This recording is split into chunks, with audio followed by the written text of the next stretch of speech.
श्री ज्ञानेश्वर माऊलींच्या चरणी कोटी कोटी प्रणाम. पांडुरंग हरी. माऊलींच्या कृपेने आज आपण ज्ञानेश्वरीतील ओवी क्रमांक 945 ते 1000 या अत्यंत सुंदर भागाचे वाचन आणि भावार्थ समजून घेणार आहोत. मित्रांनो, ज्ञानेश्वरीतील प्रत्येक ओवी ही केवळ ऐकण्यासाठी नाही तर आपल्या जीवनामध्ये उतरवण्यासाठी आहे. आजच्या या ओवींमध्ये माऊली आपल्याला जे सांगतात ते आपण शांत मनाने ऐकूया आणि स्वतःच्या जीवनाशी जोडून राहूयात. कदाचित या काही ओवींमधला एखादा विचार आपल्या मनातील एखाद्या प्रश्नाचं उत्तरही देईल, म्हणून शेवटपर्यंत नक्की ऐका. चला तर मग माऊलींचं स्मरण करूया आणि ओवी 945 पासून पुढील वाचनाला सुरुवात करूया. ज्ञानेश्वर माऊली महाराज की जय. एरवी आघवीची आत्मा हे सांगू जरी विरुद्धमा, परी तुझी मनोधर्मा मिळेल ना. एरवी अर्जुना, हे सर्वच आत्मरूप आहे असे जर आम्ही तुला सांगू गेलो तर ते तुझ्या बुद्धीला एकदम पटण्यासारखे नव्हते. म्हणून एकची संचले चतुर्धाम मी केले, जे अदळपण देखिले तुझे प्रज्ञे. म्हणून सर्वज्ञ सर्वत्र एकपणाने व्याप्त असलेल्या ब्रह्माचेच तुझ्या बुद्धीला एकदम झेपणार नाही, हे जाणून आम्ही 4 भाग करून सांगितले. बाळ जे जेव विजे ते घासू विसाठाई कीजे, ते सेकची हे चतुर्व्याजे कथिले आम्ही. किंवा बाळाला जेव घालायचे असेल तर जसे एकच घासाचे अनेक घास करतात, त्याप्रमाणे आम्ही हे एकच ब्रह्म 4 प्रकाराने वर्णन केलेले आहे. एक क्षेत्र एक ज्ञान, एक नेय एक अज्ञान, हे भाग केले अवधान जाणोनी तुझे. ते 4 प्रकार म्हणजे क्षेत्र, ज्ञान, नेय आणि अज्ञान हे होय. तुझ्या बुद्धीचे सामर्थ्य पाहून असे 4 भाग केलेले आहेत. आणि से नाही पाहता जरी हा अभिप्राय तुझ हाता, नाही तरी ही व्यवस्था एक वेळ सांगो. आणि अर्जुना, एवढ्याने तुला त्याचे आकलन होत नसेल तर आणखी एका प्रकाराने मी ते तुला सांगतो. आता चौथाई न करू एकही मनोनी न सरू, आत्मानत्माया धरू सरिसा पाडू. आता त्याचे 4 भागही नकोत किंवा ते एकच एक आहे असेही सांगत नाही, तर आत्मा आणि अनात्मा असा भेद करून सांगतो. परी तुवा ए तुले करावे, मागवतोय आम्ही द्यावे, जे कानची नाव ठेवावे आपण पैगाम. पण आम्ही एक मानतो तेवढे मात्र आम्हाला दे. काय म्हणशील तर सर्वांगाचे कान कर. या श्रीकृष्णाची या बोला, पार्थू रोमांची तुझा हला, तेथ देव म्हणती भला उचंबळे नाम. हे देवाचे भाषण ऐकून पार्थ रोमांचित झाला. ते पाहून देव म्हणाले, तू चांगल्या योग्यतेचा आहेस, पण हर्ष वेगाने अनावर होऊ नकोस.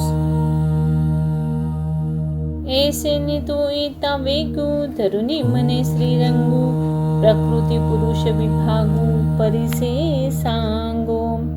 अर्जुनाला येणारा हर्षाचा वेग देवांनी आवरून धरला आणि ते भगवान श्रीकृष्ण म्हणाले, आता मी तुला प्रकृती पुरुषाचा विभाग सांगतो, तो ऐक.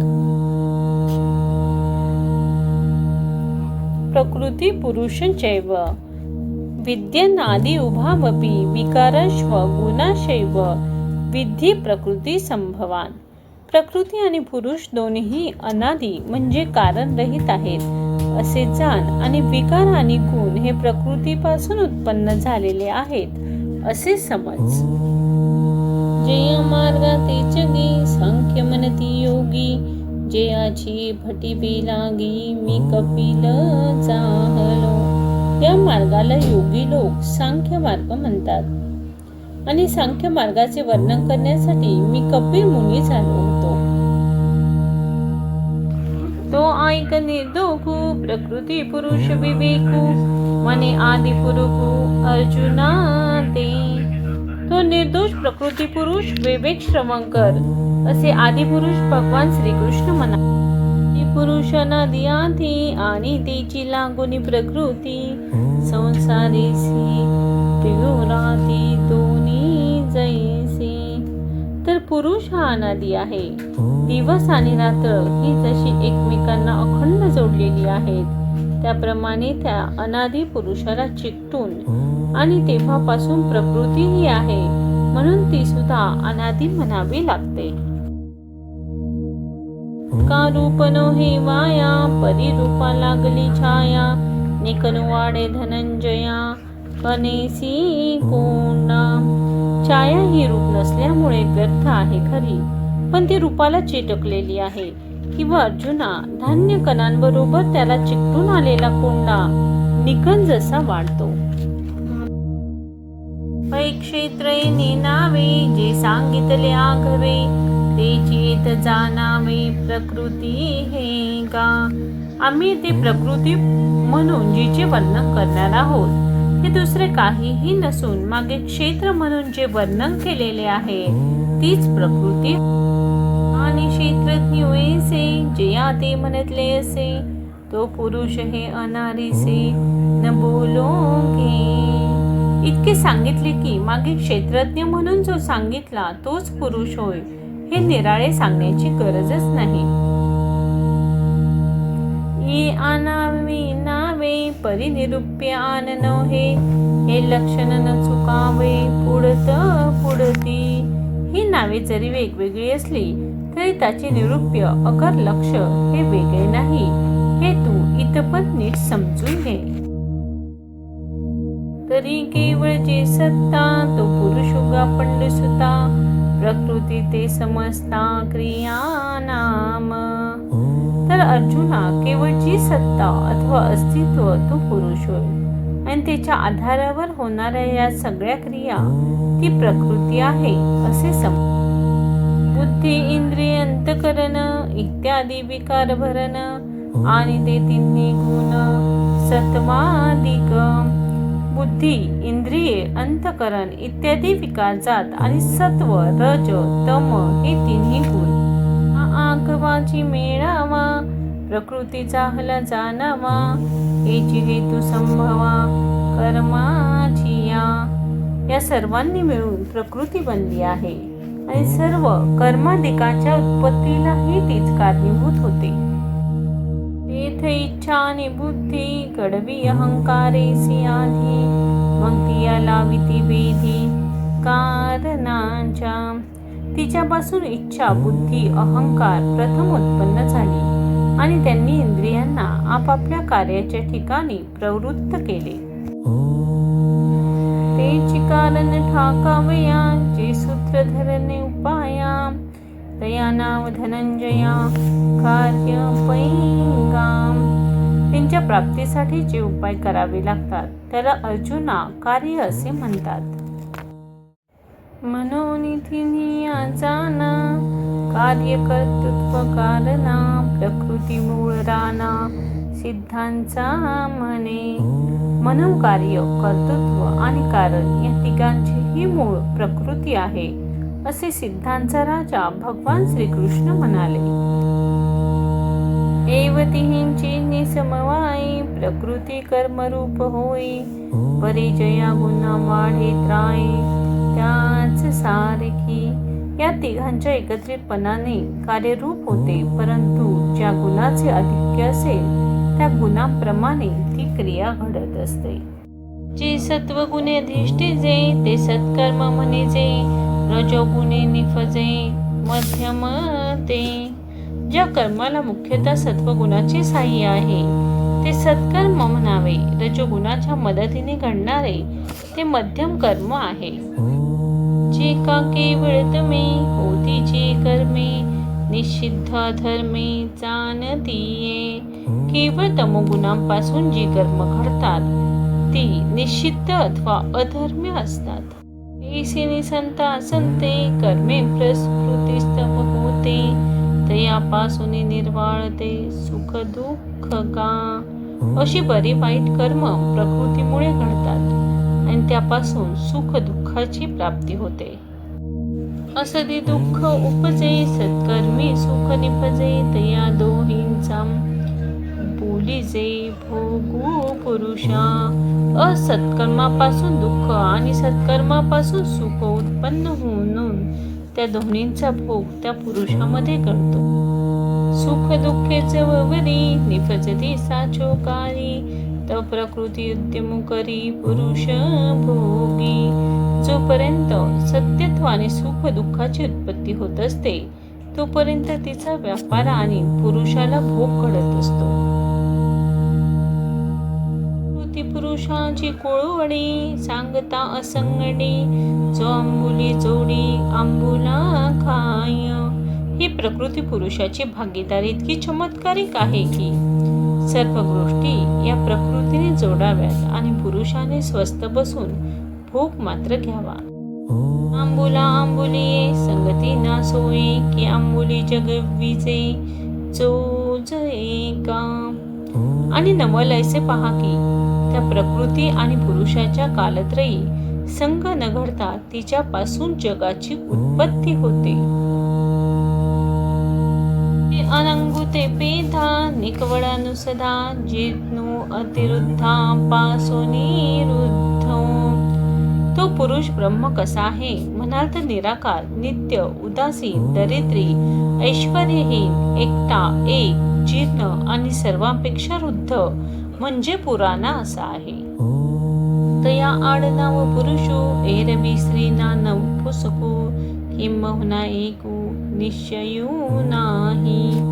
त्याला पुरुष हे आडनाव आहे. वास्तविक तो स्त्री नाही अथवा नपुसक नाही. फार काय सांगावे, तो अमुक एक आहे असा त्याच्याबद्दल काही एक निश्चय करता येत नाही.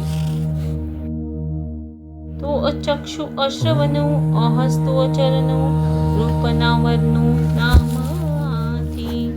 त्याला डोळे, कान, हात, पाय, रंग, रूप आणि नाव हे काहीही नाहीत.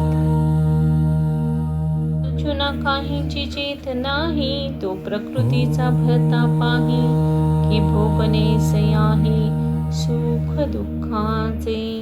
अर्जुना असा त्याचा कोणत्याही प्रकारे निश्चय करता येत नाही. तो या प्रकृतीचा पती आहे हे लक्षात ठेव. आणि असे असूनही त्याला सुख दुःखाचे भोग घडतात हे आश्चर्य आहे. तो तरी अकर्ता उदास हो अभोक्ता परी पतिव्रता भोग बीजे. वस्तुता तो अकर्ता, उदासीन, अभोक्ता असा आहे. पण ही जी पतिव्रता जी प्रकृती ती त्याला भोग घडवते. ते अळूमाळू रूपा गुणांचा चाळवाणू ते भरते तैसाही खेळू लेखानी. व्यवहारात असे दिसते की एखादी सामान्य स्त्री देखील आपल्या अंगाच्या थोड्याशा गुणांवर आणि लावण्यावर पुरुषाला मोहित करून वाटेल ते खेळ खेळते. माई प्रकृती तव गुणमयी हेची नाव किंबहुना सावेव गुणतेही. मग या प्रकृतीला तर गुणमयी गुणस्वरूप असे नाव आहे. किंबहुना मूर्तिमंत गुण ती हीच होय. प्रतिक्षणी नित्य नवी रूपा गुणांची चाखवी चढा देही माजवी इच्छा माजू. ही प्रत्येक क्षणाला नित्य नव्याप्रमाणे असते आणि सर्व रूप आणि गुणांनी युक्त असते. हिचे सामर्थ्य असे असते की ही जड वस्तूकडूनही व्यापार करविते.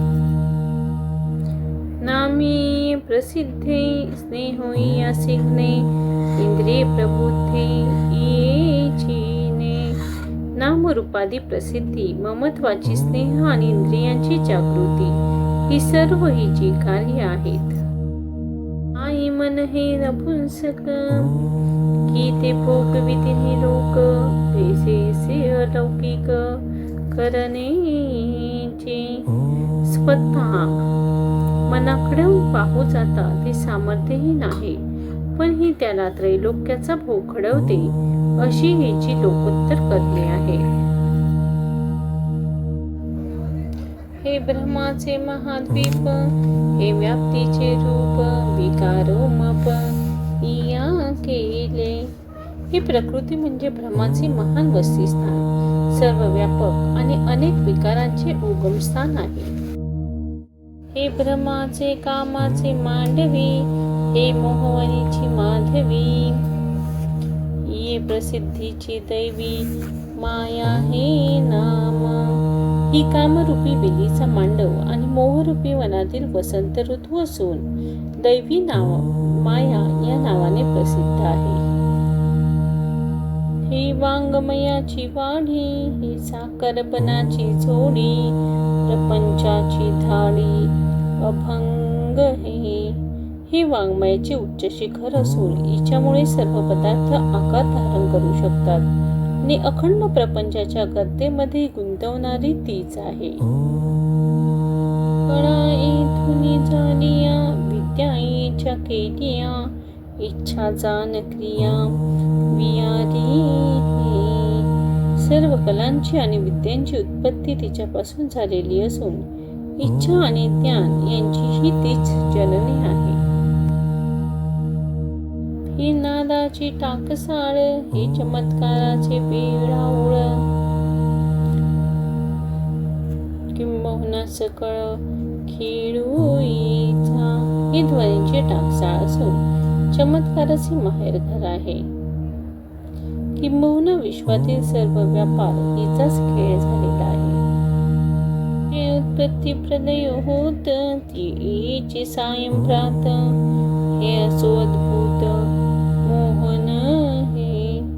विश्वाची उत्पत्ती आणि प्रलय हे जणू हिचा प्रातकाल आणि सायंकाळ होय. हे असो सर्व जगाची ही अद्भुत मोहिनी आहे.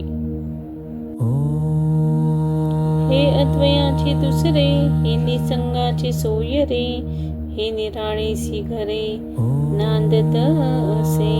ही म्हणजे अनन्य रूपाने अवतरलेली अद्वैत तत्वच होय. हिची असंग वस्तूंची सोयरीक आहे आणि शून्य प्रदेशातील घरामध्ये ती नांदत असे.